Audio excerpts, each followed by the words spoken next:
Hi guys, this is my day 25. ಬೆಳಗ್ಗೆ ಎದ್ದು ಬಿಸಿರು ಕುಡಿದು ಬೆಳಗ್ಗೆ ಇವತ್ತು ಜಿಮ್ಗೆ ಹೊರಟೆ. ಇವತ್ತು ನನ್ನ ವರ್ಕೌಟ್ ಬಂದು ಶೋಲ್ಡರ್ ವರ್ಕೌಟು. ಸೊ ಇದು ನನ್ನ ಫಸ್ಟ್ ವರ್ಕೌಟು 15x4 ಸೆಟ್ಟು. ಇದು ನನ್ನ ಸೆಕೆಂಡ್ ವರ್ಕೌಟು.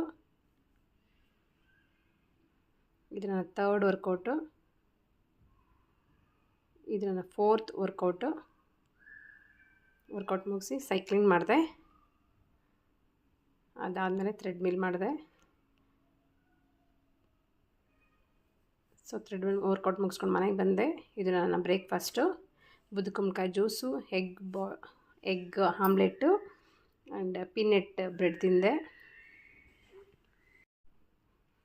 ಅದಾದಮೇಲೆ ಒಂದು ಕಪ್ ಗ್ರೀನ್ ಟೀ ಮತ್ತು ಆ್ಯಪಲ್ ತಿಂದೆ. ಲಂಚ್ಗೆ ಇವತ್ತು ಚಿಕನ್ ಬ್ರೆಸ್ಟ್ ಮಾಡಿದ್ದೆ. ಸೊ 100 ಗ್ರಾಮ್ ರೈಸು, ದಾಲು, ಚಿಕನ್ ಬ್ರೆಸ್ಟು ಮತ್ತು ಸೌತೆಕಾಯಿ ತಿಂದೆ. ಇವತ್ತು ನನ್ನ ವಾಕಿಂಗ್ ಸ್ಟೆಪ್ಸ್ ಬಂದು 13,609 ಸ್ಟೆಪ್ಸ್ ಕಂಪ್ಲೀಟ್ ಮಾಡಿದ್ದೀನಿ. ಡಿನ್ನರ್ಗೆ ಸಲಾಡ್ ತಿಂದೆ, ಚೆನ್ನ ಮತ್ತು ಕುಂಬರ್ 2 ಬಾಯ್ಲ್ ಎಗ್ ತಿಂದೆ. ಲೈಕ್, ಶೇರ್ ಆ್ಯಂಡ್ ಸಬ್ಸ್ಕ್ರೈಬ್ ಮಾಡಿ. Thanks for watching. ನಾಳೆ ಸಿಗ್ತೀನಿ.